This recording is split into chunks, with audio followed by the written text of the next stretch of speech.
Imagine living in a world where even a small crime could lead to a punishment so brutal that death might seem like a mercy. During the medieval period, justice was often cruel, public, and terrifying.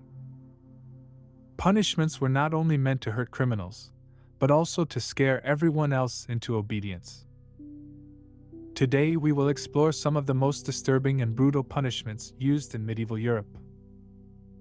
Some of them are so shocking that it is hard to believe they were once considered normal. The scold's bridal.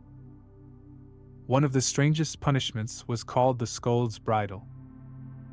This device looked like an iron cage that was locked around a person's head. Inside the cage was a metal plate or spike placed directly on the tongue. If the person tried to speak, the metal spike would press painfully into their tongue. The punishment was mainly used in England and Scotland during the 16th and 17th centuries. It was often given to people accused of gossiping, arguing, or speaking badly about authorities. Women were especially targeted by this punishment, particularly those considered too loud or too outspoken. Sometimes the victim was forced to walk through the town while wearing the bridle. Crowds would gather to laugh, mock, and humiliate the person. The punishment was not just physical pain. The rack. Some punishments were designed not just to shame but to extract confessions. One of the most terrifying torture devices was known as the rack. The rack was a wooden frame with rollers at both ends. The victim's wrists were tied to one end, and their ankles were tied to the other. When the device was turned, the body was slowly stretched. As the stretching continued, joints could dislocate and muscles could tear. The pain was unbearable. Many prisoners confessed to crimes they did not commit simply to stop the torture. The Iron Maiden. One of the most famous medieval torture devices is the Iron Maiden. It was a large iron cabinet shaped like a coffin. Inside the door were metal spikes.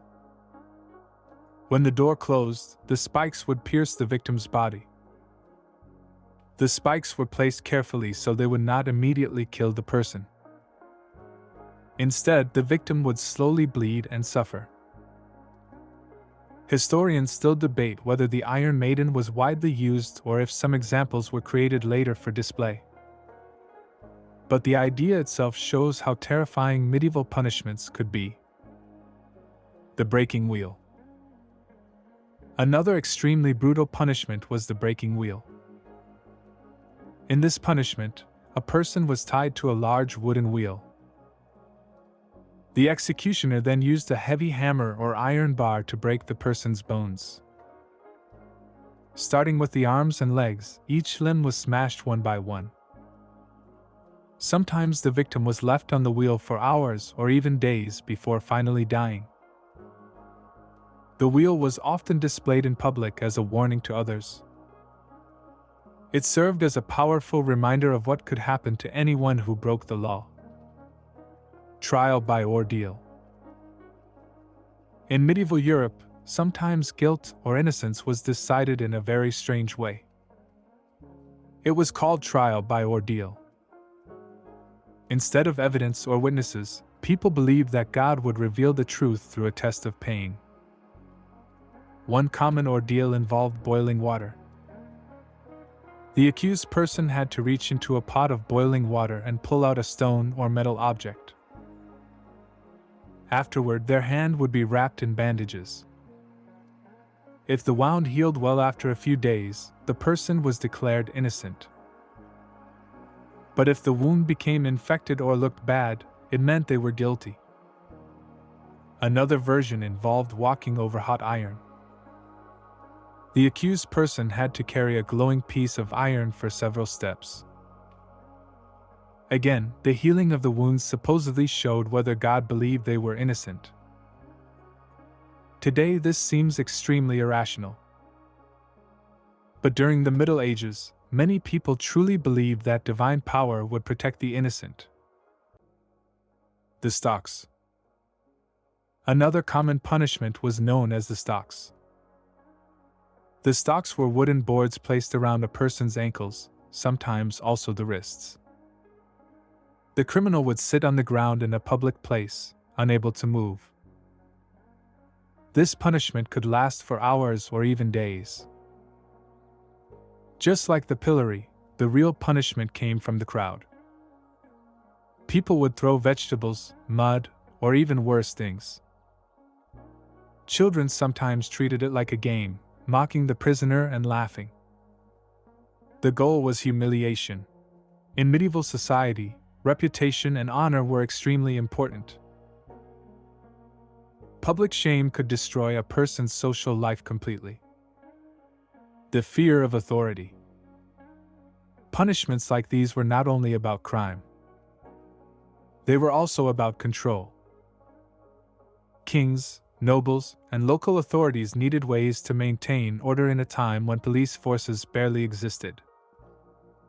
Fear became a powerful tool. When people saw brutal punishments in the town square, the message was clear: breaking the law could cost you everything. Your freedom, your dignity, or even your life. Why these punishments existed? Why were punishments in the medieval world so cruel? One reason was fear. Governments had limited ways to control large populations. Harsh punishments were meant to frighten people into obedience. Another reason was public spectacle. Executions and punishments were often treated like public events. Crowds gathered to watch, and the suffering of criminals became a form of entertainment.